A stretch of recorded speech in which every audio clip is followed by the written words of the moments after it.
السلام علیکم ورحمۃ اللہ تعالی وبرکاتہ۔ الحمد للہ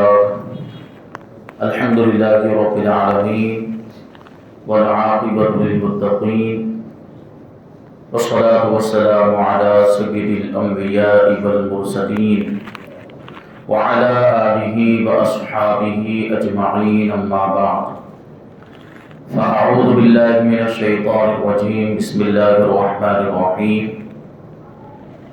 وَأَقِيمُوا الصَّلَاةَ وَآتُوا الزَّكَاةَ۔ صدق اللہ مولانا العظیم وصدق رسولہ النبی الامین المتین الکریم۔ ایک مرتبہ بارگاہ رسول علیہ رسول میں درود و سلام کا ہدیہ پیش کریں اور پڑھے اللہم صلی علی سیدنا و مولانا محمد معدن الجود والکرم وآلہ الکرام وابنہ الکریم وبارک وسلم، صلاۃ و سلام علیک یا رسول اللہ صلی اللہ تعالی علیہ وسلم۔ عزیزان ملت اسلامیہ، جیسا کہ آپ سب جانتے ہیں کہ رمضان المبارک کے ہر اتوار کو ظہر کی نماز کے بعد یہ پروگرام ہوتا ہے، اسی سلسلے کی آج یہ چوتھی محفل ہے۔ زکوٰۃ کے مسائل بیان کیے جا رہے ہیں۔ گزشتہ اتوار کو کچھ ابتدائی مسائل بیان کیے گئے، انشاءاللہ آج ہم اسی سلسلے کو آگے بڑھائیں گے۔ اللہ تبارک و تعالیٰ کی بارگاہ میں دعا کرتے ہیں کہ جو کچھ بھی بیان ہو اس پر ہم سب کو عمل کرنے کی توفیق عطا فرمائے۔ زکوٰۃ کے سلسلے میں سب سے اہم جو چیز ہے جس کو جاننا ضروری ہے وہ یہ ہے کہ زکوٰۃ کون سے مال میں واجب ہوگی۔ یہ کون سے مال ہوتے ہیں جن کو مال زکوٰۃ کہا جاتا ہے یا جن کو مال نامی کہا جاتا ہے۔ مال نامی کا مطلب ہوتا ہے بڑھنے والا مال، اور وہی مال زکوٰۃ بھی ہے۔ یہ تین قسم کے مال ہیں۔ ایک پہلے نمبر پر جو آتا ہے وہ ہے سونا چاندی۔ سونا چاندی میں زکوٰۃ واجب ہے، اور جو روپیہ پیسہ جو ہوتا ہے، کرنسی نوٹ یا سکے، یہ سونا چاندی کے حکم میں، تو یہ اس کے ساتھ داخل ہو جائے گے، سونا چاندی کے ساتھ۔ دوسرے نمبر پر آتا ہے مال تجارت، یعنی وہ مال جس کی ہم خرید و فروخت کرتے ہیں۔ جو کاروبار کرنے والے، جو تجارت کرنے والے لوگ ہیں، ان کے پاس جو سامان ہوتا ہے، جس چیز کی وہ خرید و فروخت کرتے ہیں، جیسے اگر کوئی کپڑے کا کاروبار کرتا ہے تو اس کے پاس اسٹاک میں جو کپڑے ہوں گے بیچنے کے لیے، یعنی خرید و فروخت کرنے کے لیے بھی اس نے وہ کپڑے لیے ہیں، جمع کر کے رکھے ہیں، تو یہ ہو گیا مال تجارت۔ یہ کپڑے نہیں، اس کے علاوہ اور بہت ساری دوسری چیزیں بھی ہو سکتی ہیں جو مال تجارت میں آئیں۔ تو پہلے نمبر پر کیا ہے؟ سونا چاندی روپیہ پیسہ، اور دوسرے نمبر پر ہے مال تجارت، یعنی خرید و فروخت کیا جانے والا مال، اور تیسرے نمبر پر آتا ہے جانور، یعنی گائے ہے، بکری ہے، بھینس ہے، اس طرح کے جانور اگر کسی نے پالے ہوئے ہیں تو ان کی بھی زکوٰۃ ہوتی ہے۔ بہرحال ان کا طریقہ، جانوروں کی زکوٰۃ کے مسائل کچھ الگ ہیں اور اس کا طریقہ بھی الگ ہے۔ اور ہمارے شہروں میں عام طور پر لوگوں کے پاس اتنے زیادہ جانور نہیں ہوتے کہ زکوٰۃ کے معاملات پیش آئیں۔ کبھی جیسے بقرعید کا موقع ہے تو کسی نے جانور خرید لیا، ایک ہے یا دو ہے، زیادہ سے زیادہ 3-4 جانور خرید لیتے ہیں، تو بہرحال اگر وہ خریدتے بھی ہیں تو ایسا تو نہیں ہے کہ سال بھر اس کو رکھتے ہیں، 2 مہینے پہلے خریدا، 1 مہینے پہلے خریدا، تو وہاں زکوٰۃ کے مسائل نہیں ہوتے جانوروں کی زکوٰۃ۔ یہ تو اس وقت ہے کہ آدمی جانور پالتا ہے اور اس کے پاس ایک عرصے تک، ایک لمبے عرصے تک وہ جانور رہتے ہیں۔ تو پہلے ہی بتایا کہ یہ تینوں جو اموال زکوٰۃ ہیں، سونا چاندی ہے، مال تجارت ہے یا جانور ہے، ان پر سال گزرنا ضروری ہے۔ یعنی آج ہمارے پاس مال آیا، ہم اس سے پہلے مالی کے نصاب نہیں تھے، تو اب سال گزرے گا تو اس پر زکوٰۃ واجب ہوگی۔ اگر ہم پہلے سے مالی کے نصاب، یہ بات بھی ذہن میں رہنی چاہیے کہ ہر مال پر سال گزارنا ضروری نہیں ہے۔ اگر ہم پہلے سے مالی کے نصاب ہیں اور درمیانے سال میں اگر کچھ مال کا اضافہ ہوا اور کچھ آیا تو وہ اسی نصاب میں شامل ہو جائے گا۔ ایسا نہیں کہ اب اس پہ الگ سے سال گزارنا پڑے گا۔ جیسے مثال کے طور پر ہمارا پچھلے سال شعبان کے مہینے میں سال جو ہے کہ وہاں سے شروع ہوا تو ہم مالی کے نصاب بنے تھے، وہاں مثال کے طور پر سونا خرید لیا ہم نے پچھلے سال شعبان کے مہینے میں، اور اب جب شعبان کا مہینہ آئے گا تو ہمارا سال مکمل ہوگا، تو اس سونے کی ہمیں زکوٰۃ ابھی دینی ہے۔ لیکن کیا ہوا کہ وہ شعبان میں ہم نے سونا خریدا تھا، پھر جب محرم کا مہینہ آیا تو ہمارا ارادہ بنا لا اور کچھ سونا خرید لیتے ہیں، ابھی ہو سکتا ہے سستا ہو گیا اور ریٹ نیچے آ گیا، لا اور تھوڑا سا خرید لیتے ہیں، تو ہم نے محرم میں پھر خریدا۔ تو اب اس کا یہ مطلب نہیں ہے کہ یہ جو محرم میں ہم نے سونا خریدا اس پہ الگ سے سال گزارنا پڑے گا، نہیں، بلکہ ہمارا سال شروع ہو چکا ہے وہیں سے، شعبان ہی سے، تو اب درمیان میں یعنی بیچ سال میں جتنا بھی مال آئے گا، مزید اضافی مال، زیادہ مال جو بھی آئے گا وہ اسی نصاب میں شامل ہوتا چلا جائے گا، اور سال پورا ہونے پر اب دیکھا جائے گا کہ حاجت اصلیہ سے زائد دین سے فارغ کتنا مال بچا ہوا ہے، اس سارے مال کی زکات ہمیں دینی پڑے گی۔ اب یہاں یہ بھی مطلب نہیں ہے کہ جب سال شروع ہوا تھا تو کتنا مال تھا، جیسے مثال کے طور پر جب سال شروع ہوا تھا تو 2 لاکھ روپے تھے، اب سال ختم ہوا تو 5 لاکھ روپے ہیں ہمارے پاس، یعنی اللہ نے برکت دی، 3 لاکھ روپے کا اضافہ ہو گیا۔ تو اس کا یہ مطلب نہیں ہے کہ جو 2 لاکھ تھے اسی کی زکات دینی ہے، باقی کے 3 لاکھ کی زکات نہیں دینی، ایسا نہیں۔ اگر آدمی شروع سال میں مالک نصاب ہے اور سال کے آخری حصے میں بھی مالک نصاب ہے تو جتنا بھی مال اس کے پاس اس وقت ہوگا، سال مکمل ہونے کے وقت اس کی زکات اسے دینی پڑے گی، یہ بھی ذہن میں رہے، کیونکہ کچھ لوگ سمجھتے ہیں کہ جب ہمارا سال تو شروع ہوا تھا، جب ہمارے پاس اتنے روپے پیسے تھے تو پھر اسی کی زکات دے دیں گے، ایسا نہیں، یہ پورا جو بھی مال درمیان میں آتا رہے گا وہ سب نصاب میں شامل ہو جائے۔ اچھا، کبھی یہ بھی ہو سکتا ہے کہ آدمی شروع سال میں مالک نصاب تھا، درمیان میں نصاب سے کم ہو گیا اس کا مال، لیکن جب سال مکمل ہوا تو پھر سے نصاب کے برابر ہو گیا۔ جیسے جب سال شروع ہوا تو اس کے پاس 2 لاکھ روپے تھے، اور شعبان میں وہی مثال لے کے چلے، شعبان میں اس کے پاس 2 لاکھ روپے کہیں سے آئے، اس سے پہلے مالک نصاب نہیں تھا، 2 لاکھ روپے آ گئے تو مالک نصاب ہو گیا۔ اب کیا ہوا، درمیان سال میں اس نے وہ پیسے خرچ کر دیے، محرم کا مہینہ آیا تو وہ پیسے کسی کام میں لگا دیے، یا جو ہے کہ کسی اور کوئی چیز خرید لی وغیرہ، تو اب وہ نصاب کے نیچے اب 20,000 روپے ہی بچے، مثال کے طور پر 2 لاکھ روپے خرچ کر دیے، 20,000 روپے ہی بچے، لیکن جب سال مکمل ہوا یعنی اگلے سال جب شعبان کا مہینہ آیا تو پھر سے اس کے پاس 2 لاکھ روپے آ چکے تھے، تو اب زکات واجب ہوگی۔ یعنی اس کا یہ مطلب نہیں کہ یہاں اب الگ سے اس کا سال شمار کریں گے، نہیں، وہی جو پہلے مالک نصاب، یعنی کیا کرنا ہے، یہ آپ کو سمجھنے کے آسانی کے لیے جو ہے کہ چیز ذہن میں رکھنی ہے کہ سال کے شروع کو دیکھنا ہے اور سال کے آخری حصے کو دیکھنا ہے۔ اگر سال کے شروع میں مالک نصاب ہے اور سال کے آخر میں مالک نصاب ہے تو زکات واجب۔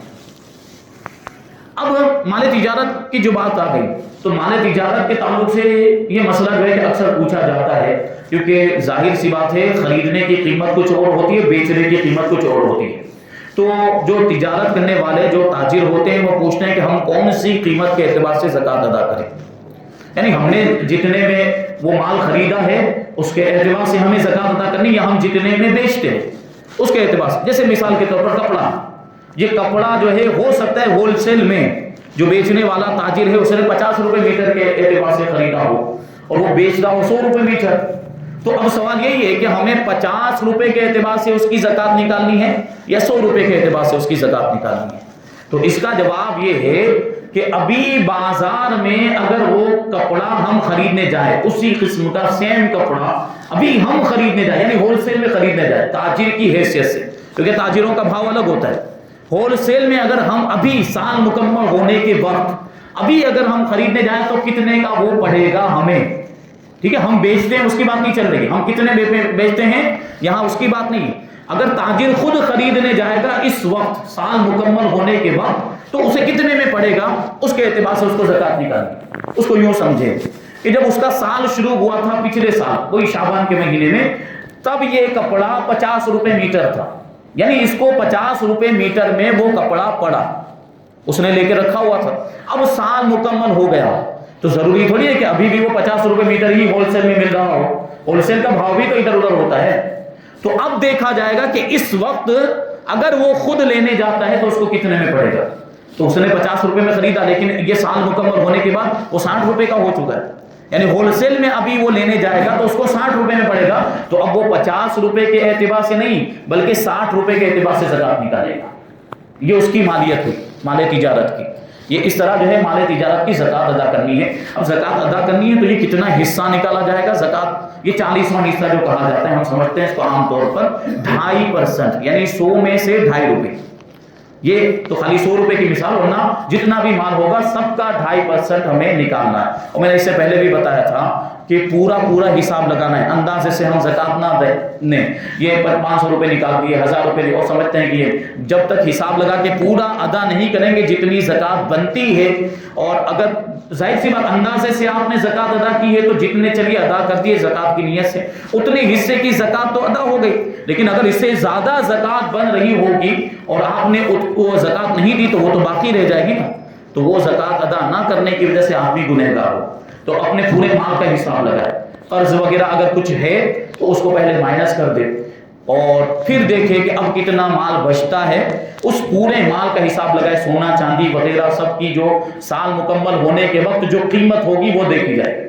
سونا چاندی بھی جو ہے سال مکمل ہونے پر اس کی جو قیمت ہے، سال شروع ہونے پر جو قیمت تھی یا جتنے میں ہم نے خریدا وہ نہیں دیکھا جائے گا، بلکہ سال مکمل ہونے پر سونے کی ابھی کیا قیمت ہے، چاندی کی ابھی کیا قیمت ہے، وہ قیمت لگائی جائے گی اور پھر اس کا حساب جوڑ کر جتنا بھی ٹوٹل بنتا ہے اس کا 40واں حصہ ہمیں نکالنا. اور احتیاطاً تھوڑا سا زیادہ نکال دیا کریں.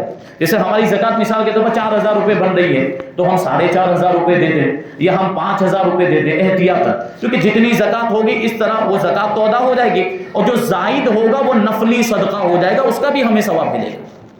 تو یہ احتیاطاً ہمیں کرنا چاہیے. اور ایسے بھی تو مطلب صدقات و خیرات کرتے ہی رہنا چاہیے، غریبوں کی مدد کرتے رہنا چاہیے. اور یہ اس طرح سے جو بھی چیزیں ہیں مال کے حقوق ہم ادا کریں تو اللہ تبارک و تعالیٰ مال میں برکت عطا فرماتا ہے. تو یہ تو ضروری چیز ہے، یہ فرض ہے زکات ادا کرنا. اگر مالی کے نصاب، صدقہ فطر ہے یہ بھی واجب ہوتا ہے، قربانی ہے، یہ ساری چیزیں مال سے تعلق رکھتی ہیں. تو یہ تو کرنا ہی کرنا ہے. ہمیں غریبوں کی مدد بھی کرنی ہے، حاجت مندوں کی بھوکوں کو کھانا بھی کھلانا ہے، اور اگر کسی کو لباس وغیرہ کی ضرورت ہے تو وہ بھی مدد کرنی. ہمارے مسلمان سنی بھائیوں کی بات کر رہا ہوں، غیروں کی جا کے ہمیں مدد نہیں کرنی، کیونکہ آج ہمیں ہماری ہی قوم کو اتنی زیادہ ضرورت ہے تو غیروں کی مدد ہم کیوں کریں؟ ہماری قوم کے حالات ہم دیکھ رہے ہیں نا کیسے ہیں. اور غیروں کا آج یہ معاملہ ہو گیا ہے کہ مسلمانوں کو ایک چنکا دینے کے لیے تیار نہیں، بلکہ جو مسلم بھائی ہمارے غیروں کے یہاں کام کرتے تھے آج ان کو نوکریوں سے نکالا جا رہا ہے. تو پھر ہم غیروں کی مدد کیوں کریں؟ تو ہم اپنی قوم کو ترقی کروائیں نا، ہم اپنی قوم کو اوپر لے کر آئیں. تو یہ کوششیں ہونی چاہیے. ہمارے آپ کے معاملات ایسے ہو گئے، ایک دوسرے سے جلن اور حسد کے ایسے معاملات ہیں، اللہ کی پناہ. ہوتا کیا ہے، ہمارا کوئی بھائی ترقی کر لیتا تو ہم اس سے جلنے لگ جاتے ہیں کہ یہ اتنا مالدار کیوں ہو گیا، یہ اتنا دولت مند، اس کا کاروبار اتنا زیادہ کیوں چل رہا ہے. تو اس کو جو ہے کہ اس کے خلاف سازشیں کرنے لگ جاتے ہیں، اس کو نقصان پہنچانے کی کوششیں کرنے لگ. ارے ایسا نہیں ہونا چاہیے، وہ ہمارا مسلمان بھائی ہے. مومن بھائی آپس میں ایک دوسرے کے بھائی ہوتے ہیں اور یہ محبت ہونی چاہیے، ایمانی محبت. ہمارا بھائی اگر ترقی کر رہا ہے تو ہمیں تو خوش ہونا چاہیے، کیونکہ ہمارے بھائی ترقی کریں گے تو اسلامی معاشرہ ترقی کرے گا. بلکہ ہمیں تو کوشش کیا کرنی چاہیے کہ ایک دوسرے کی مدد کریں، اس اعتبار سے بھی، مالی اعتبار سے، کاروبار کے اعتبار سے بھی ایک دوسرے کی مدد کریں. اور خاص طور پر وہ لوگ جو اصحاب ثروت ہیں، دولت مند مالدار لوگ ہیں، وہ ادھر ادھر پیسہ فضول میں خرچ کر دیتے ہیں. تو وہ کیا کریں، غریب مسلمان بھائیوں کی مدد کریں. کوئی کاروبار کروا دیا، دکان کروا دی، یا کوئی تجارت کا سامان خرید کر دے، تاکہ ہمارے وہ بھائی جو پستی میں ہیں، یعنی جن کے پاس اچھا کاروبار نہیں یا جو غریب ہے، تنگ دستی کا شکار ہیں، ان کے لیے بھی کوئی ذریعہ ہو جائے. تو اس طرح کیا ہوگا، معاشرے میں، اسلامی معاشرے میں بیلنس قائم ہو جائے، ایک توازن قائم ہو جائے. ہوگا کہ نہیں ہوگا؟ تو ہمیں اس سب کی کوشش کرنی کہ نہیں کرنی. یہ سب چیزیں جو اسلام نے ہمیں دی، اگر واقعی اسلام کے احکام پہ صحیح طور پر عمل کر لیا جائے نا تو ساری پریشانیاں اور مصیبتیں ختم ہو جائیں. آج بات یہ نہیں کہ ہم نے اسلام پر عمل کرنا چھوڑ دیا، ہوتا یہی ہے. آج جو حجاب پر اعتراض ہوا کہ حجاب، یہ عورتوں کا حجاب یہ نہیں ہونا چاہیے، اور وہ یونیفارم وغیرہ کے معاملات آئے کہ نہیں آئے، آپ نے دیکھا ہوگا، یہ نیوز میں آتا رہتا ہے، خبروں میں آتا رہتا ہے. تو انہوں نے ایک بات کیا کہی اس میں، یہ اعتراض کرنے والوں نے، حجاب پر اعتراض کرنے والوں نے ایک بات یہ کہی کہ مسلمانوں میں 80% خواتین ایسی ہیں جو حجاب نہیں پہنتی، جو پردہ نہیں کرتی. یہ حقیقت ہے کہ نہیں ہے؟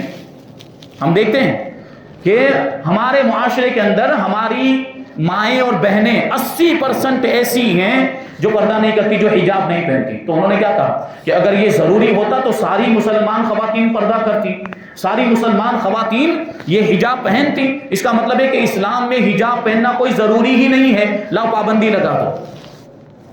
بولو، یہ عقل میں آنے والی بات ہے. ان کا اعتراض تو یہ صحیح ہے نا، یہ تو ہماری کوتاہی ہوئی. اب جب اعتراض ہوا تو ہمیں کیا کرنا چاہیے تھا حجاب پر، پردے پر جب اعتراض ہوا تو ہمیں تو یہ کرنا چاہیے تھا، ہماری مسلمان ماؤں بہنوں کو یہ کرنا چاہیے تھا کہ ساری کی ساری خواتین پردہ کرنا شروع کر دیتی، حجاب پہننا شروع کر دیتی، لیکن کسی نے توجہ دی اس کے اوپر۔ یہ اس طرح اسلامی احکام کو زندہ کیا جاتا ہے۔ اگر اعتراض ہو کسی چیز پر تو اس پر عمل کر کے اس کی عملی تصویر بن جانا چاہیے۔ ابھی یہ اعتراض ہوا ہے حجاب پر، خدا نہ خواستہ اگر نماز پر یہ لوگ اسی طرح اعتراض کریں، کیونکہ نماز کے بھی تو یہی حالات ہیں، تقریباً 75% لوگ ہمارے مسلمان بھائی ایسے ہیں جو نماز نہیں پڑھتے، 75% لوگ ایسے ہوں گے، پانچوں وقت کی نماز کی بات کرتا ہوں، ورنہ جمعہ میں تو سب چلے آتے ہیں، بلکہ بعض بدبخت تو ایسے ہوتے ہیں جو جمعہ کی بھی نہیں پڑھتے۔ تو وہ نہیں کہا جاتا 8 کی 60 کی کھاٹ کی، وہ 360 کی کیا ہے، وہ ایسا کچھ چلتا ہے جو مقولہ کہا جاتا ہے، جو 8 دن کی پڑھتے ہیں ان کو 8 کی کہتے ہیں، 360 کی یعنی جو صرف عید کی نماز پڑھتے ہیں، اور کھاٹ کی کیا مطلب جو صرف نماز جنازہ پڑھتے ہیں۔ وہ نماز جنازہ میں بھی کیوں آ جاتے ہیں؟ منہ دکھانے کے لیے، رسم و رواج کے معاملات ہوتے ہیں نا، چہرہ دکھانے کے لیے آتے ہیں کہ وہ نہیں جائیں گے تو کیا کہے گا کہ بھائی وہ جنازے میں نہیں آیا تھا۔ تو یہ ہمارے معاملات آپ کے ہمارے مسلمان بھائیوں کے معاملات، 75% لوگ تقریباً ایسے ہیں جو نماز نہیں پڑھتے۔ تو اب وہ یہ اعتراض، اگر ان کے ذہن میں یہ بات آ جائے اور وہ یہ اعتراض کریں کہ بھائی 75% مسلمان نماز نہیں پڑھتے، اگر نماز ضروری ہوتی تو سب مسلمانوں کو نماز پڑھنی چاہیے، 75% نماز نہیں پڑھتے، اس کا مطلب ہے کہ نماز پڑھنا اتنا کچھ ضروری نہیں، لاؤ نماز پہ بھی پابندی لگا۔ یہ ہو سکتا ہے کہ حالانکہ لگائیں گے تو ہم مقابلہ کریں گے، اگر نماز پہ پابندی لگی تو ہم میدان میں آئیں گے، ٹھیک ہے، تب تو جہاد کرنا پڑے گا۔ انگریزوں کے خلاف جو ہمارے علماء نے جہاد کا فتویٰ دیا تھا، علامہ فضل الحق خیر آبادی، تو یہ وہ آزادی کے لیے نہیں تھا، آزادی اور غلامی یہ تو دنیا کے معاملات ہیں۔ انگریزوں نے ہمارے اسلامی شعائر پر اور اسلامی چیزوں پر جو اسلام کی پہچان، اس پر پابندیاں لگانا شروع کر دیا تھا۔ انگریزوں نے نماز پر بھی پابندی لگانی شروع کر دی تھی، تب جا کے ہمارے علماء نے ان لوگوں کے خلاف یہ جہاد کا فتویٰ دیا تھا۔ تو اگر یہ ساری چیزیں آگے بڑھی تو اس وقت بھی جہاد کا حکم ہو سکتا ہے، اور ان قریب وہ زمانہ آئے گا، ہمیں تیاری کرنی اس کے لیے۔ ہاں تو یہ چیزیں، تو کرنا کیا ہے ہمیں سب سے پہلے اسلام کو اپنے عمل کے ذریعے زندہ کرنا ہے۔ ہم جذباتی باتیں تو خوب کر لیتے ہیں کہ آ جائے تو یہ کر ڈالیں گے وہ کر ڈالیں گے، لیکن ہم نے عمل کیا کیا اپنے اسلام پر؟ اور پھر یہ بھی تو سوچیں کہ ہم نے اپنے اسلام کے لیے کیا کیا؟ پورا دن 24 گھنٹہ ہم اپنی فکر میں رہتے ہیں، اہل و عیال کی، بال بچوں کی فکر میں رہتے ہیں، کبھی یہ بھی تو سوچیں کہ ہم نے اپنے مذہب، دین اور اسلام کے لیے کیا کیا ہے؟ کون سی خدمت انجام دی ہے؟ کون سا بڑا کارنامہ انجام دیا ہے؟ بڑے افسوس کا مقام ہے۔ ظاہر سی بات، ہم خود عمل نہیں کر رہے ہیں، تو سب سے بڑی چیز تو یہی تھی کہ ہم اپنے مذہب پر عمل کرتے۔ وہ جو صحابہ کرام یا مجاہدین اسلام، فاتحین اسلام کو جو اللہ تبارک و تعالیٰ نے نمایاں کامیابیاں عطا فرمائی، جو ان کو فتح ملتی تھی ہر میدان میں، تو اس کی سب سے بڑی وجہ یہ تھی کہ وہ اسلام پر عمل کرتے تھے۔ اور ابھی ہم سوچتے ہیں کہ مدد آئے گی اللہ کی طرف سے، غیب سے مدد آئے گی۔ کیسے مدد آئے گی؟ عمل ہی نہیں کرتے تو مدد کیسے آئے گی؟ وہ صحابہ کرام تھے جو اسلام کی جیتی جاتی تصویر تھے، زندہ تصویر تھے، تو ان کی مدد کے لیے اللہ تبارک و تعالیٰ فرشتوں کو بھیجا کرتا تھا۔ جنگ بدر کے اندر کفار کے ہاتھ پاؤں اور گردنیں کٹ کٹ کے گر رہی تھی، لیکن کوئی کاٹنے والا نظر نہیں آتا تھا۔ وہ فرشتوں کی جماعت تھی جن کو اللہ تبارک و تعالیٰ نے مسلمانوں کی مدد کے لیے بھیجا تھا۔ جو 313 ہوتے تھے تو ہزاروں پر غالب آ جاتے تھے، کیونکہ ان کے پاس ایمان کی طاقت تھی۔ اور آج ہمارا ایمان ہی کمزور ہو گیا، آج ایمان کو مضبوط کرنے کی ضرورت ہے۔ بات کہاں سے کہاں نکل گئی؟ تو زکوٰۃ کی بات چل رہی تھی۔ یہ 3 قسم کے جو مال ہیں، یہ سونا چاندی روپیہ پیسہ، یہ مال تجارت اور جانور، یہ اموال زکوٰۃ میں شمار ہوتے ہیں۔ اس کے علاوہ جو مال ہے اس کی زکوٰۃ نہیں ہے، اگرچہ کتنا ہی زیادہ ہو، جیسے ہیرے جواہرات ہوتے ہیں ان کی زکوٰۃ نہیں۔ اسی طریقے سے اگر کسی کے پاس ایکسٹرا مکان حاجت اصلیہ سے زائد مکان ہے تو اس پر بھی زکوٰۃ نہیں ہے، کیونکہ وہ مال نامی میں نہیں آتا۔ یہ 3 قسم کے مالوں میں مکان نہیں آتا۔ کسی کے پاس زمین ہے تو زمین کی بھی زکوٰۃ نہیں، یعنی زمین کی جو مالیت بنتی ہے اس کی زکوٰۃ نہیں ہے۔ ایک سوال اکثر یہ آتا رہتا ہے کہ ایک مکان ہمارے پاس ہے جو ہم نے کرائے پر دیا ہوا ہے، تو کیا اس مکان کی بھی زکوٰۃ دینی پڑے گی؟ تو جواب یہی ہے کہ وہ اموال زکوٰۃ میں نہیں آتا۔ یہ 3 قسم کے مالوں میں مکان نہیں آتا، تو مکان کی مالیت کی زکوٰۃ نہیں ہے، جتنے کا وہ مکان ہے اس کی زکوٰۃ نہیں۔ ہاں جو کرایہ آ رہا ہے، وہ کرایہ اگر نصاب کے برابر ہو جاتا ہے جمع ہونے کے بعد، یا دوسرے مال کے ساتھ، اسی جنس کے دوسرے مال کے ساتھ، یعنی جیسے روپیہ پیسہ ہی ہے، تو وہ روپیہ پیسہ ہمارے پاس آلریڈی کچھ موجود ہے اور کچھ کرایہ کا، یہ دونوں ملا کر اگر نصاب کے برابر ہو جاتا ہے تو پھر اس کرایے کی زکات ہوگی، جو مکان کی مالیت ہے اس پر زکات نہیں ہے۔ تو یہ بھی ذہن میں رکھیں۔ اب جو سب سے اہم بات آ جاتی ہے وہ یہ ہے کہ کس کو زکات دینی ہے، زکات ہم کس کو دے سکتے ہیں، مصارف زکات۔ تو سب سے پہلے نمبر پر آتا ہے شرعی فقیر، یعنی فقیر کا مطلب یہ ہوتا ہے کہ جس کے پاس کچھ مال ہے تو صحیح لیکن نصاب کے برابر نہیں، نصاب کے یعنی 7.5 تولہ سونا یا 52.5 تولہ چاندی یا ان میں سے کسی ایک کے برابر اس کے پاس کچھ بھی نہیں ہے تو تھوڑا سا ہے، یعنی اس سے کم ہے، نصاب سے کم ہے۔ اور یہاں پہ جب دیکھا جائے گا، جب زکات دینے کی باری آئے گی تو یہاں پھر مال غیر نامی کو بھی دیکھا جائے گا، یعنی مال غیر نامی بھی اگر اس کے پاس اتنا زیادہ ہے جو نصاب کے برابر ہو جا رہا ہے تو اس کو زکات نہیں دے سکتے۔ جیسے میں نے ابھی کہا ہیرے جواہرات اور قیمتی پتھر جو ہوتے ہیں ان کی زکات واجب نہیں ہے، لیکن اگر کسی آدمی کے پاس ہیرے جواہرات ہے اور اس کے علاوہ کچھ بھی نہیں، نہ سونا ہے نہ چاندی نہ کیش کچھ بھی نہیں، لیکن ہیرا ہے تو ایک ہی ہیرا کتنا قیمتی ہوتا ہے، تو اگر ایک ہی ہیرے کی قیمت لگائی جائے تو وہ نصاب کے باہر ہو جائے گا، تو اس کو زکات دے نہیں سکتے، اگرچہ اس ہیرے کی زکات اس کے اوپر واجب نہیں ہے لیکن وہ زکات لے بھی نہیں سکتا، یہ بات بھی ذہن میں رہے۔ تو ہمارے آپ کے معاملات ایسے ہوتے ہیں کہ ظاہر کو دیکھ کر بہت سے لوگوں کو زکات دے دیتے ہیں، تو یہاں پہ تحقیق ضروری ہوتی ہے کہ ہم دیکھیں کہ سامنے والا جس کو ہم زکات دے رہے ہیں وہ زکات کا مستحق ہے بھی کہ نہیں۔ ہمارے عام طور پر یہ معاملہ ہو گیا کہ جو بیوہ خواتین ہوتی ہیں ان کو ویسے ہی زکات دے کے وہ سمجھتے ہیں کہ بیوہ ہو گئی مطلب ہے کہ زکات کی مستحق، نہیں، بہت سی ایسی بیوہ خواتین ہیں جو واقعی مستحق ہیں، جن کے پاس سونا چاندی کچھ بھی نہیں، لیکن کچھ بیوہ خواتین ایسی ہوتی ہیں جن کے پاس سونا بھی ہے چاندی بھی ہے، ان کے بچے خوب کما رہے ہیں، کما کر لا کر ان کو دے رہے ہیں، مالک بنا رہے ہیں، ان کے پاس خوب جمع ہو جاتا ہے نصاب سے بھی زیادہ، تو اگر ایسی کوئی بیوہ خاتون ہے اس کو اگر آپ نے زکات دی تو زکات ادا نہیں ہوگی، یہ بات ذہن میں رہے۔ تو سب سے پہلے نمبر پر آتا ہے فقیر، کہ جس کے پاس کچھ مال تو ہے لیکن نصاب کے برابر نہیں، اور دوسرے نمبر پر آتا ہے مسکین، مسکین کا مطلب جس کے پاس کچھ بھی نہیں ہے، یعنی ابھی جیسے دوپہر کا اس کو کھانا کھانا ہے تو دوپہر کے کھانے کے اسباب بھی مہیا نہیں تو اس کو کہا جاتا ہے مسکین، بالکل بھی کچھ نہیں۔ تو جب فقیر کو دے سکتے ہیں تو مسکین کو کیوں نہیں دے سکتے؟ یہ جو بار بار جو فقیر کا لفظ بولا جا رہا ہے نا، اس سے مراد شرعی فقیر ہے، یہ پیشہ ور فقیر نہیں، جو مانگتے گھومتے جنہوں نے مانگنے کو ہی اپنا پیشہ بنا دیا ہے، یہ فقیر مراد نہیں ہے یہاں پر، کیونکہ ان کے پاس تو لاکھوں لاکھ روپے کا بیلنس ہوتا ہے، بینک بیلنس معلوم ہونا چاہیے آپ لوگوں کو۔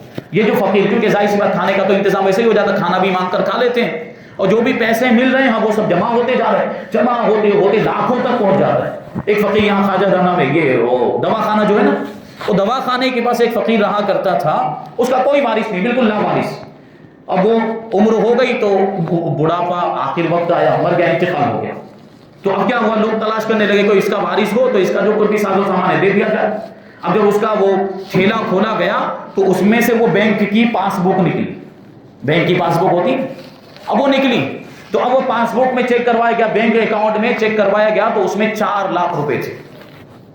اب ایسے فقیر کو آپ زکات دیں گے، زکات ادا ہوگی نہیں؟ تو جو واقعی زکات کے حقیقی حقدار اور مستحق ہیں ان کو ہمیں تلاش کرنا ہے، ڈھونڈنا ہے۔ ہمارے محلے میں، ہمارے رشتہ داروں میں، ہمارے علاقے میں لوگ ہوتے ہیں ایسے سفید پوش جو زکات مانگتے نہیں ہیں، جو حیا کی وجہ سے، جو شرم کی وجہ سے لوگوں سے کہتے نہیں، لیکن ہم تو جانتے ہیں نا، ہمارے قریبی ہیں کہ ان کو کیا کیا ضرورتیں پیش آئی ہیں، ان کے پاس کیا معاملات ہیں اور کیسے غریب ہیں، ان کی غربت اور تنگ دستی ہم جانتے ہیں۔ تو ایسے لوگوں کو تلاش کریں، ڈھونڈیں اور ڈھونڈ کر ان تک زکات پہنچائیں۔ اب سوال یہ آ جاتا ہے کہ کبھی ایسا ہوتا ہے کہ ہم زکات کہہ کر دیں، اگر کہ یہ زکات کے پیسے تو انکار کر دیتے ہیں، نہیں ہم کو زکات نہیں چاہیے، لیکن ہم جانتے ہیں کہ ان کو حاجت ہے، ان کو ضرورت ہے، تو ایسا بھی کیا جا سکتا ہے کہ زکات نہ کہیں، کچھ اور کہہ دیں، جیسے عیدی کہہ کر دے دیا، تحفہ کہہ کر دے دیا، گفٹ کہہ کر دے دیا، تو ایسے بھی زکات ادا ہو جائے گی، یعنی دینے والے کی زکات کی نیت ہونی چاہیے، پھر ہم کچھ بھی اگر کہہ کر دے رہے ہیں تو زکات اس سے ادا ہو جائے گی، سامنے والا مستحق ہونا چاہیے، یعنی سامنے والا زکات لینے کا حقدار ہونا چاہیے۔ تیسرے نمبر پر آتا ہے عاملین۔ عاملین مطلب جو زکات وصول کرنے کے لیے مقرر کیے جاتے تھے، پرانے زمانے میں لوگ، بادشاہوں کا زمانہ تھا، اسلامی حکومت ہوتی تھی، بیت المال ہوا کرتے تھے، تو اس زمانے میں بادشاہ کی طرف سے کچھ لوگ مقرر کیے جاتے تھے جو لوگوں کی زکات اور صدقات واجبہ وغیرہ وصول کر کے لے کر آتے تھے اور بیت المال میں جمع کرواتے تھے، ان کا کام ہی یہ تھا۔ تو اب ظاہر سی بات ہے یہ تو پورا سال چلتا رہتا تھا ان کا سلسلہ، تو اب اس کام میں مشغول رہنے کی وجہ سے ان کو کمانے کا اور کاروبار کرنے کا یا تجارت کرنے کا موقع ہی نہیں ملتا تھا جو بادشاہوں کی طرف سے مقرر کیے جاتے تھے. تو اس وجہ سے وہ ان کو بھی زکوٰۃ کے مصارف میں شامل کیا گیا.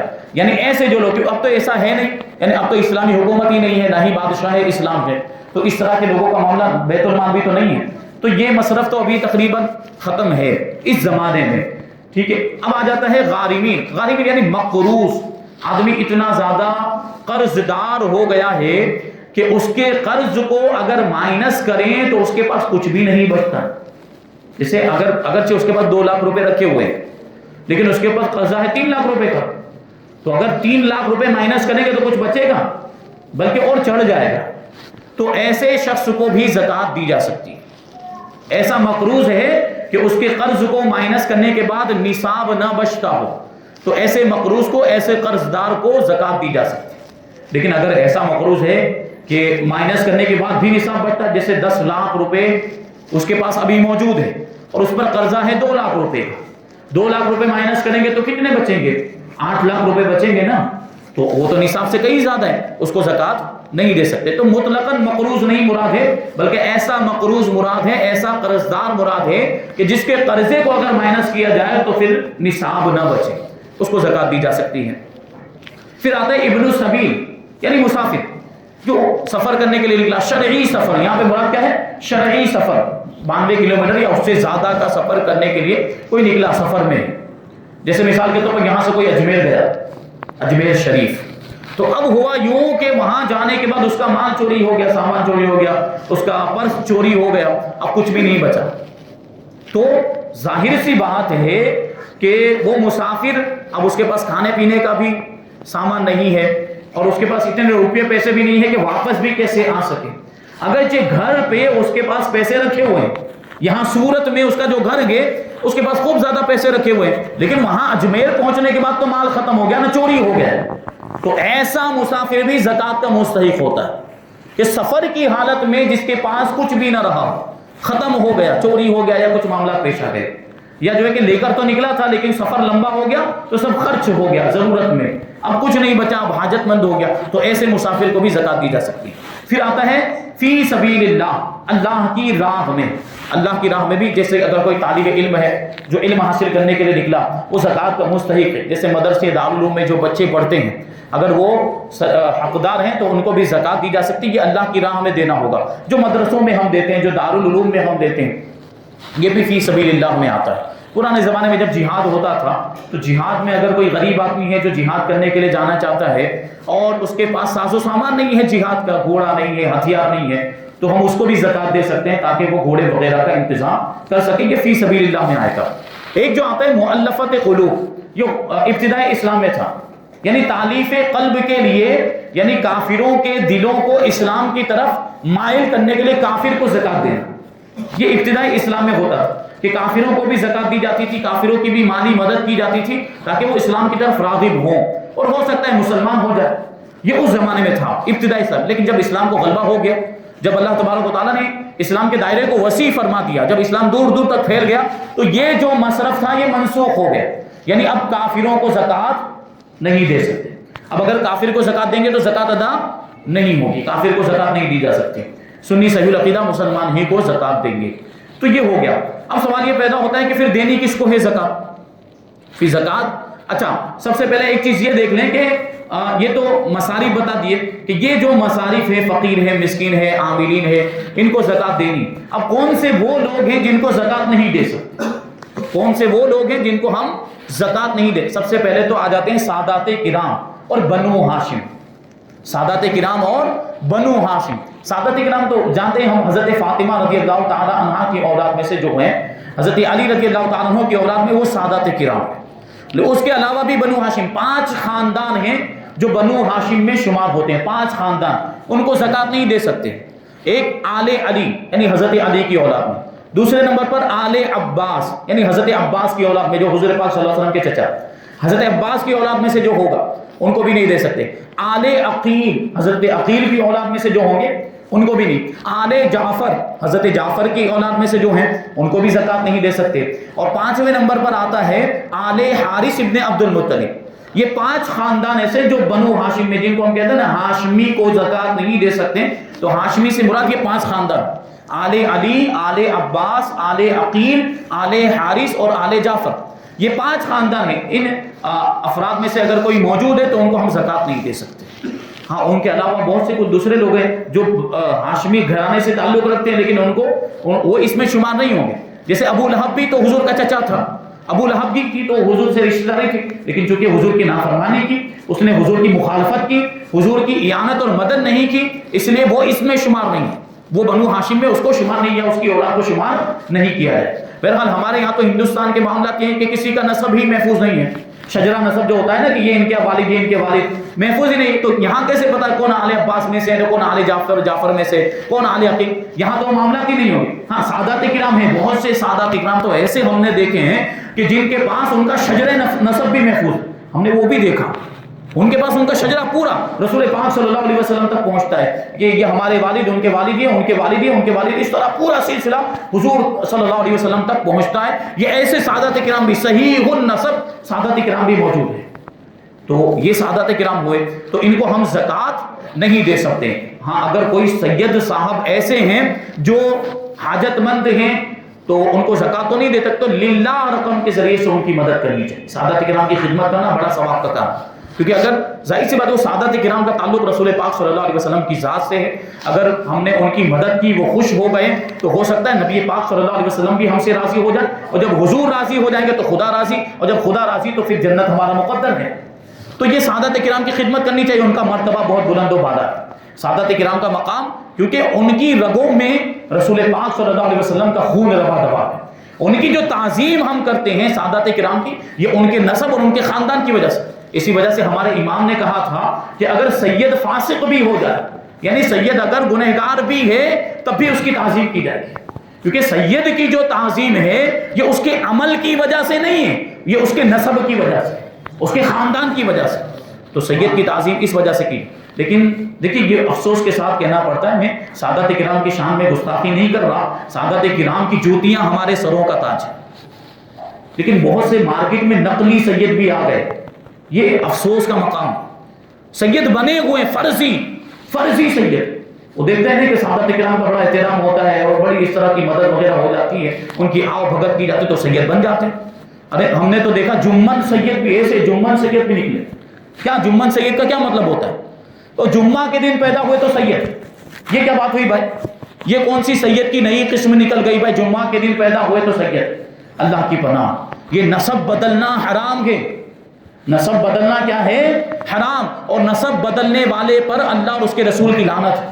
تو یہ تو نسب بدلنا ہوا نا، آدمی سید نہیں ہے، اپنے آپ کو سید کہہ رہا ہے، مطلب کیا ہے کہ جو اس کا باپ نہیں اس کو اپنا باپ بتا رہا ہے، یہی ہوا نا۔ آدمی کا جو اس کا باپ ہے وہ ہے شیخ، وہ خود بھی شیخ ہے، مثال کے طور پر سمجھے، وہ خود بھی شیخ تھا لیکن اب اپنے آپ کو سید کہنے لگا، تو کیا مطلب ہوا کہ اپنے باپ کے علاوہ کسی دوسرے کی طرف اپنے آپ کو منسوب کر رہا ہے، کیونکہ اس کا باپ تو شیخ ہے نا۔ تو یہ نسب بدلنا ہو گیا، نسب بدلنا حرام، اور ایسے لوگوں پر اللہ کی لعنت برستی۔ تو ایسے بھی مارکیٹ میں لوگ موجود ہیں سید بنے ہوئے، اللہ کی پناہ۔ تو جو صحیح النسب سادات کرام ہیں، ہاں بہرحال اگر کوئی اپنے آپ کو سید کہے گا تو ہم تحقیق میں نہیں پڑھیں گے، ہم جب اس کے تعلق سے تفتیش کرنے نہیں جائیں گے، اے ثبوت ہے کہ نہیں ہے، پروف ہے کہ نہیں، یہ سب نہیں کریں گے۔ تحقیق کرنا ہم پر لازم نہیں، اگر کوئی اپنے آپ کو سید کہتا ہے تو ہم مان لیں گے۔ کوئی مسلمان ہے سنی صحیح العقیدہ اور وہ اپنے آپ کو سید کہتا ہے تو ہم مان لیں گے، اور تحقیق میں پڑھ کر اس کی تعظیم سے محروم نہیں ہوں گے، کیونکہ اگر واقعی سید ہوگا اور ہم نے کوئی گستاخی کر دی تو ہماری آخرت بھی تباہ ہو سکتی ہے، تو ہم تحقیق میں نہیں پڑھیں گے۔ تو بہرحال اگر وہ جھوٹ بول رہا ہے، ہم نے تو اسے سید مان لیا، ہم اس کی تعظیم، اگر وہ جھوٹ بول رہا ہے تو اس کی جھوٹ کا وبال اس کے اوپر ہے، وہ گنہگار ہوگا، آخرت میں اس کی سزا اسے ملے گی۔ تو ہمیں تو اگر کوئی سید کہہ رہا، ہاں کبھی ایسا ہوتا ہے کہ ہمارے سامنے جیتا جاگتا ثبوت، ہم نے خود دیکھا کہ پہلے وہ صدیقی کہلاتا تھا اب وہ سید کہلاتا ہو گیا، ایسے ہوتے ہیں۔ ہمارے یہاں پہ ایک تھا صدیقی، ابھی بھی لکھتے ہیں صدیقی کا مطلب کیا ہوا کہ حضرت ابوبکر صدیق کی اولاد میں سے، اب وہ سید کہلانے لگا، ہم سید، بھائی کیا بھائی ابھی تو صدیقی کہلاتا تھا اور اب سید کیسے ہو گیا؟ جب اس پر اعتراض کیا تو کیا جواب دیتا ہے؟ ہم صدیقی سید ہیں۔ اب یہ نوی قسم صدیقی سید، یہ کون سی قسم ہے؟ تو اس طرح کے بھی لوگ ہیں۔ تو سادات کرام سے کیا مراد ہے؟ جو واقعی حضرت علی حضرت فاطمہ کی اولاد میں سے، اور بنو ہاشم یہ جو خاندان میں نے آپ کو بتایا، تو ان کو زکات نہیں دے سکتے. پھر اپنی اصل کو زکات نہیں دے سکتے. اپنی اصل کا مطلب کیا ہوا کہ جن کی اولاد یا جن کی اولاد کی اولاد میں ہم ہیں ان کو ہم زکات نہیں دے سکتے. یعنی ماں باپ کو زکات نہیں دے سکتے, دادا دادی کو زکات نہیں دے سکتے, نانا نانی کو زکات نہیں دے سکتے, پر دادا پر دادی پر نانا پر نانی ان کو زکات ہم نہیں دے سکتے. پھر اپنی فرا کو بھی زکات نہیں دیتے, یعنی جو ہماری اولاد ہے یا جو ہماری اولاد کی اولاد ہے اس کو ہم زکات نہیں دے سکتے. بیٹا بیٹی, پوتا پوتی, نواسا نواسی, اور ان کو ہم نیچے تک جو بھی سلسلہ ہو ان کو زکات نہیں دی جا سکتی. شوہر بیوی کو زکات نہیں دے سکتا اور بیوی شوہر کو زکات نہیں دے سکتی ہے. یہ کچھ چیزیں میں نے بتا دی. تو اب ان کے علاوہ جو رشتہ دار ہیں جیسے بھائی ہے, اگر وہ حاجت مند ہے شرعی اعتبار سے, جو میں نے مصارف بتایا اس میں آتا ہے تو اس کو زکات دے سکتے ہیں. بہن کو زکات دے سکتے ہیں, خالہ کو زکات دے سکتے ہیں, پھوپھی کو زکات دے سکتے ہیں, ماموں کو زکات دے سکتے ہیں, مومانی کو زکات دے سکتے ہیں. سوتیلی ماں اگر ہے, کیونکہ حقیقی ماں کو تو زکات نہیں دے سکتے, سوتیلی ماں اگر ہے, سوتیلی ماں کا مطلب آپ سمجھ رہے ہیں نا کہ آپ کے والد صاحب نے دوسرا نکاح کیا, آپ کی والدہ کا خدا نخواستہ انتقال ہو گیا تو آپ کے والد صاحب نے دوسرا جو نکاح کیا, تو وہ جو دوسری جو بیوی ہوگی وہ آپ کے لیے سوتیلی ماں کہلائے, ان کو زکات دے سکتے ہیں. اسی طرح سوتیلا باپ ہے یا جو ہے کہ سوتیلی اولاد ہے تو ان کو بھی زکات دی جا سکتی ہے. تو یہ سب جو ہے کہ ایسے رشتہ دار ہیں. اور پھر ظاہر سی بات رشتہ داروں میں پہلے دیکھنا چاہیے کہ رشتہ داروں میں جو حقدار ہو پہلے ان کو ڈھونڈ کر تلاش کر ان کو زکات دی جائے. پھر اس کا مطلب نہیں کہ ان کو زکات دے سکتے ہیں تو مالدار ہیں تو بھی دیتے چلے جائیں, نہیں, اور زکات کے مستحق ہونے چاہیے تبھی ان کو زکات دی جا سکتی ہے, ورنہ ہم ان کو زکات نہیں دے سکتے ہیں. تو یہ کچھ ضروری مسائل تھے جو شامل کیے گئے. اب جو ہے کہ اعتکاف کے تعلق سے صدقہ فطر کے بارے میں کچھ مسائل بتا کے اعتکاف کی طرف ہم آتے ہیں. صدقہ فطر کے نصاب میں نے پہلے اشارہ کیا تھا کہ صدقہ فطر میں اور زکات کے نصاب میں تھوڑا سا فرق ہے. صدقہ فطر میں مال کا نامی ہونا ضروری نہیں, یعنی یہ 3 قسم کے مال جو زکات کے مال شمار کرائے گئے, ان کے علاوہ بھی کوئی دوسرا مال ہے جو حاجت اصلیہ سے زائد, بین سے فارغ, نصاب سے زیادہ ہو جا رہا ہے یا نصاب کے برابر ہو جائے تو صدقہ فطر واجب ہو جائے. جیسے اگر کوئی ایک مکان میں رہتا ہے اور اس کے پاس ایکسٹرا مکان ہے تو یہ اگرچہ مکان کی زکات نہیں ہے لیکن وہ مال غیر نامی نصاب سے زیادہ ہو جا رہا ہے تو صدقہ فطر واجب ہو جائے گا. اگرچہ اس کی زکات واجب نہیں ہو رہی لیکن صدقہ فطر واجب ہو جائے گا. اور یہی قربانی کا بھی معاملہ ہے, قربانی بھی واجب ہے. ایسے شخص جس پر صدقہ فطر واجب اس پر قربانی بھی واجب. یہ بات ذہن میں رہے. جیسے مثال کے طور پر کسی کے پاس ہیرے جواہرات ہے, قیمتی پتھر ہے, تو ان کی زکات نہیں ہے لیکن صدقہ فطر ہے اس کے اوپر. اور صدقہ فطر جو ہوتا ہے وہ اس کا جو وقت ہے وہ عید الفطر, عید کے دن, عید کی نماز سے پہلے ہمیں ادا کرنا ہے. اور اس کے واجب ہونے کا وقت عید کے دن صبح صادق کا وقت, یعنی عید کے دن صبح صادق کے وقت اگر کوئی مالک نصاب ہے یعنی صدقہ فطر والا نصاب اس کا پایا جا رہا ہے تو اس پر صدقہ فطر واجب ہو جائے. یعنی اس میں سال گزرنا ضروری نہیں ہے کہ آج اگر مالک نصاب ہوا تو آئندہ سال صدقہ فطر دے گا, ایسا نہیں, بلکہ عید کے دن صبح صادق کے وقت اگر کوئی مالک نصاب ہے تو اسی دن اسے صدقہ فطر ادا کرنا ہے, اس پر واجب ہے.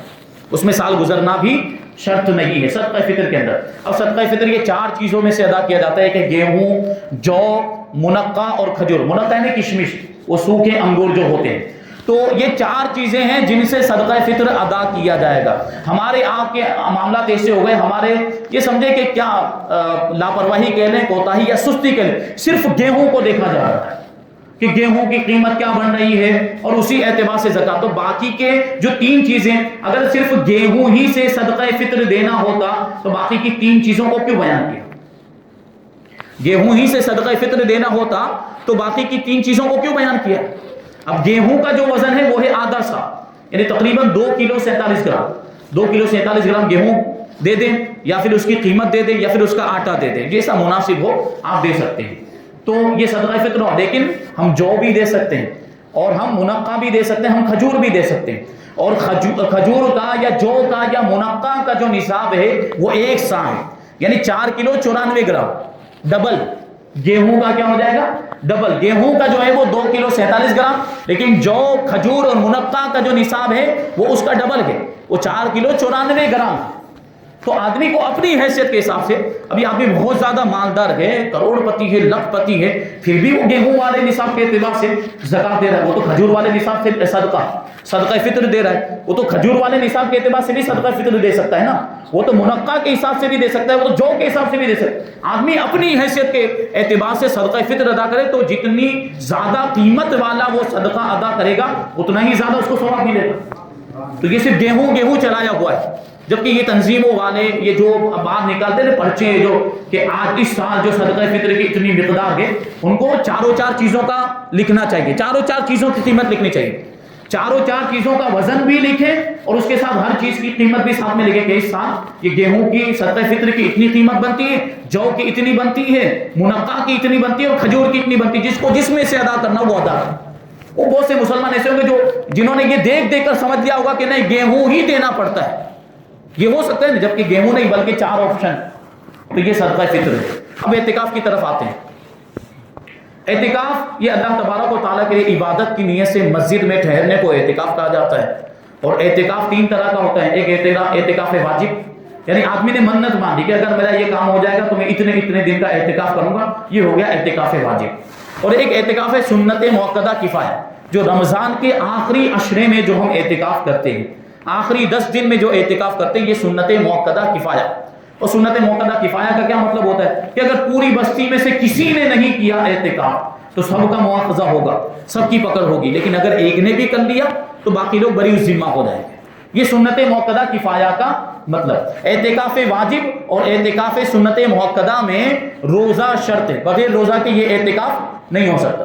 اب یہ جو سنت موقدہ والا اعتکاف تو رمضان میں ہی ہوتا ہے، تو ظاہر سی بات ویسے ہی روزہ رکھنا ہے، رمضان کے روزے تو ہم رکھ ہی رہے۔ اعتکاف واجب اگر ہم کر رہے ہیں اور ہم نے کسی اور مہینے کی نیت کی ہے اور مہینے کی تعیین کی ہے اور اس میں ہم اعتکاف کر رہے ہیں، جیسے اعتکاف واجب میں تو آدمی کسی بھی مہینے کا نام لے سکتا کہ اگر میرا یہ کام ہو گیا تو میں رجب کے مہینے میں 3 دن کا اعتکاف کروں گا، تو اب وہ رجب کے مہینے میں تو رمضان ہوتا نہیں، یہ رمضان کے روزے نہیں ہوتے، تو وہاں اس کو روزے بھی رکھنے پڑیں گے۔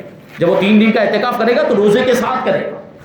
اور رمضان ہی میں اگر منت مان لیے کہ اگر میرا یہ کام ہو گیا تو رمضان کے مہینے کا پورے مہینے کا بھی کبھی منت مان لیتے، پورے مہینے کا اعتکاف کروں گا، تو پورے مہینے تو روزے ویسے ہی رکھنے۔ ہاں، یہ 2 قسموں کے علاوہ تیسری قسم ہے اعتکاف کی، وہ ہے نفلی اعتکاف اور مستحب اعتکاف، یعنی جب بھی ہم مسجد میں آئیں اور اعتکاف کی نیت کر لیں، یہ ہو گیا مستحب اعتکاف۔ اب جب تک ہم مسجد میں رہیں گے ہمیں عبادت کا ثواب ملتا ہی رہے گا۔ تو ایسے بھی عام طور پر نماز پڑھنے کے لیے ہم آئیں تو اگرچہ 10 منٹ کے لیے 15 منٹ کے لیے جتنی دیر کے لیے بھی ہمیں رکنا ہے، داخل ہوتے کے ساتھ ہی اعتکاف کی نیت کر لیں تو یہاں سے ثواب شروع ہو جائے گا۔ جب تک ہم مسجد میں رہیں گے ہمارے نامہ اعمال میں ثواب لکھا جاتا رہے گا۔ تو جب بھی ہم داخل ہوں اعتکاف کی نیت ضرور کر لینی چاہیے۔ پھر اعتکاف کی نیت کر لینے سے ایک فائدہ کیا ہوگا کہ کچھ دنیاوی کام ایسے ہوتے ہیں جو مسجد میں یوں نہیں کیے جا سکتے، لیکن اگر اعتکاف کی نیت کر لی تو کر سکتے ہیں۔ جیسے کھانا پینا ہے، مسجد کھانے پینے کے لیے نہیں ہوتی، لیکن کوئی معتکف ہے اگر اعتکاف کر لیا تو اس کے لیے مسجد میں کھانا پینا جائز ہو جاتا ہے، ٹھیک ہے۔ تو اگر ہم کچھ دوسرا جیسے پانی پی رہے ہیں یا کچھ کر رہے ہیں، اعتکاف کی نیت کر لی ہے تو پھر وہ جائز ہو جائے گا۔ تو یہ بات ذہن میں رہنی چاہیے۔ اعتکاف مسجد میں ہی ہو سکتا ہے، اب وہ مسجد جمعہ نہ، مسجد جامع نہ ہو، پھر بھی جماعت جس میں ہوتی ہے 5 وقت کی، اس میں اعتکاف کیا جا سکتا ہے۔ ہمارے یہاں تو عام طور پر ساری مسجدوں میں تو جمعہ کی نماز ہوتی ہے۔ پرانے زمانے میں ایسا ہوتا تھا کہ پورے شہر میں صرف ایک ہی مسجد میں جمعہ کی نماز ہوتی تھی، جس کو مسجد جامع کہا جاتا فلاں شہر کی جامع مسجد، کیونکہ اس زمانے میں ایک ہی مسجد میں جمعہ ہوتا تھا۔ اب تو سب مسجدوں میں ہونے لگا ہے۔ بہرحال جو مسجد ہے جہاں جماعت کے ساتھ نماز ہوتی ہے وہاں پر اعتکاف کر سکتے ہیں۔ عورتیں اگر اعتکاف کرنا چاہتی ہیں تو وہ مسجد بیت میں کریں۔ مسجد بیت کا مطلب کیا کہ گھر میں وہ جگہ جو خاتون نے اپنی نماز پڑھنے کے لیے خاص کی ہوئی ہے وہ وہیں پر اعتکاف۔ اب وہ جب اعتکاف کے لیے وہاں بیٹھ جائے گی تو اب وہاں سے باہر نہیں، کھانا پکانے کے لیے بھی نہیں جا سکتی، یہ بات ذہن میں رہے۔ اور اب جو دوسری ضروریات ہوتی ہے جیسے طبعی ضروریات، پیشاب پاخانہ، استنجا، وضو ہے، غسل کی حاجت ہے، تو اس کے لیے مسجد سے باہر نکل سکتا ہے۔ یا جو ہے کہ شرعی حاجت، جیسے میں نے ابھی کہا کہ کچھ مسجدیں ایسی ہو سکتا ہے، ابھی تو نہیں ہے، کہ وہاں جمعہ کی نماز نہیں ہوتی ہے، عید کی نماز نہیں ہوتی، تو وہ جمعہ کی نماز پڑھنے کے لیے دوسری مسجد میں جا سکتا ہے، عید کی نماز پڑھنے کے لیے وہ دوسری مسجد میں جا سکتا ہے، لیکن سب سے قریب والی مسجد میں جائے گا، وہ یہ قریب والی کو چھوڑ کے دور والی میں نہیں جائے گا، تو یہ ذہن میں رکھیں۔ اس کے علاوہ اگر کسی بھی کام کے لیے نکلا، کسی بھی مجبوری کے لیے نکلا ہے مسجد سے، اعتکاف اس کا ٹوٹ جائے گا، اگرچہ بہت ضروری چیز کیوں نہ ہو، جیسے کہیں آگ لگ گئی خدا نہ خواستہ تو آگ بجھانے کے لیے گیا، کوئی ڈوب رہا تھا ڈوبتے ہوئے کو بچانے کے لیے گیا، تو یہ بہت ضروری کام ہے، لیکن پھر بھی اعتکاف اس کا ٹوٹ جائے گا۔ اعتکاف کے اندر کرنا کیا چاہیے؟ اعتکاف کے اندر ظاہر سی بات، اعتکاف ہم نے عبادت کے لیے کیا، ہم عبادت کے لیے مسجد میں آئے ہیں، اور مسجد بھی عبادت کی جگہ ہے۔ مسجد کا مطلب ہی ہوتا ہے سجدہ کرنے کی جگہ، عبادت، تو جو چیزیں عبادت میں آتی وہ سب ہمیں یہاں پہ کرنا ہے، جیسے ذکر و اذکار ہے، نماز ہے، تلاوت ہے، درود شریف ہے، یا دینی کوئی کتاب لے کر آ گئے اس کو پڑھ رہے ہیں، مسئلے مسائل کے تعلق سے جو ہے کہ بات ہو رہی ہے، گفتگو ہو رہی ہے، بیٹھ کر مسئلے مسائل پر گفتگو کر رہے ہیں، کوئی عالم دین آ رہے وہ سمجھا رہے ہیں، تو یہ سب چیزیں ہو سکتی ہیں۔ ہاں یہاں بیٹھ کر ہم گپے نہیں لڑا سکتے، بیکار کی فالتو ہم باتیں بے ضرورت یہاں پہ اعتکاف میں نہیں کر سکتے۔ دیکھا یہ جاتا ہے عام طور پر نوجوان بیٹھ جاتے ہیں، اب ان کے دوست یار ملنے کے لیے اب گھنٹوں گھنٹوں بیٹھ کر وہاں پہ گفتگو کر رہے ہیں۔ مسجد میں یہ سب نہیں کر سکتے، مسجد اس کام کے لیے نہیں۔ اعتکاف ہم نے عبادت کرنے کے لیے کیا، بات چیت کرنے کے لیے نہیں کیا، بلکہ فرمایا گیا کہ مسجد میں مباح بات کرنا، یعنی ایسی بات کہ جس میں نہ کوئی ثواب ہو نہ کوئی گناہ ہو، ایسی بات، یعنی اگر بار ہم کریں تو ایسی بات میں نہ کوئی ثواب ہو نہ گناہ، ایسی بات بھی اگر مسجد میں ہم کریں تو وہ نیکیوں کو ایسے کھا جاتی ہے جیسے آگ لکڑی کو کھا جاتی ہے۔ ایسی مباح بات بھی اگر ہم کر رہے ہیں، گناہ نہیں ہے لیکن مسجد میں کر رہے ہیں تو نیکیاں اس سے ہماری ختم۔ ہم بیٹھے اعتکاف میں نیکیاں کمانے کے لیے، ثواب کمانے کے لیے، اور بیکار کی فالتو فضول باتیں کر رہے ہیں، تو وہ جو نیکیاں تو ہم کیا کمائیں گے، جو پہلے کی کمائی ہوئی تھی وہ بھی سب ختم ہو رہی ہے۔ تو خاص طور پر نوجوانوں کو اس پر توجہ دینی، جو نوجوان اعتکاف میں بیٹھتے ہیں، اعتکاف میں بیٹھنا بہت اچھی بات ہے، اور اگر کوئی اعتکاف میں بیٹھ رہا ہے تو ہم اسے روکیں گے نہیں کیونکہ اچھے کام کے لیے بیٹھ رہا ہے، لیکن اس کو ہم تاکید کر سکتے ہیں۔ مسجد کے جو ذمہ دار ہیں، کبھی ایسا سوال آتا ہے ہمارے پاس کہ اگر وہ نوجوان بیٹھتے ہیں تو بہت بے حرمتی کرتے ہیں، مسجد کی کا ادب نہیں رکھتے، پھر وہ ایسے معاملات ہوتے ہیں، تو وہ لوگ سوال پوچھتے ہیں، متولی ٹرسٹی پوچھتے ہیں کہ بھائی کیا ایسے کو ہم اجازت دے سکتے ہیں یا ایسے نوجوانوں کو ہم روک سکتے ہیں؟ بھائی تم اعتکاف میں نہیں، تو بھائی روک نہیں سکتے کیونکہ آدمی عبادت کرنے کے لیے آ رہا ہے نا، تو کسی کو ہم عبادت کرنے سے روک نہیں سکتے، لیکن ہم تاکید کر سکتے ہیں۔ اعتکاف میں بیٹھ تو رہے ہو لیکن بیکار کی باتیں نہیں ہونی چاہیے، اعتکاف میں بیٹھ تو رہے ہو لیکن فضول باتیں نہیں ہونی چاہیے، اس سے ہم روک سکتے۔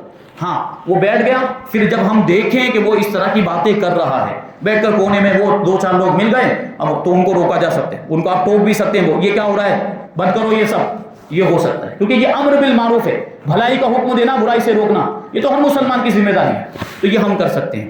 تو اس طرح کی فضول، ہاں ضرورت جتنی بات کر سکتے ہیں، جیسے اعتکاف میں بیٹھے کو سامان منگانا ہے، گھر سے کپڑے منگانا ہے یا کوئی جو کھانے پینے کا سامان، تو یہ اس طرح کی کچھ ضروری باتیں وہ ہو سکتی ہے، لیکن بیکار فالتو کی باتیں اعتکاف کی حالت میں ہم نہیں کر سکتے۔ تو یہ کچھ ضروری مسائل تھے، وہ بیان کیے، وقت بہت زیادہ ہو گیا۔ اللہ تبارک و تعالیٰ کی بارگاہ میں دعا ہے کہ جو کچھ بھی بیان کیا گیا اس پر ہم سب کو عمل کرنے کی توفیق عطا فرمائے۔ وما علینا الا البلاغ۔ صلاۃ و سلام۔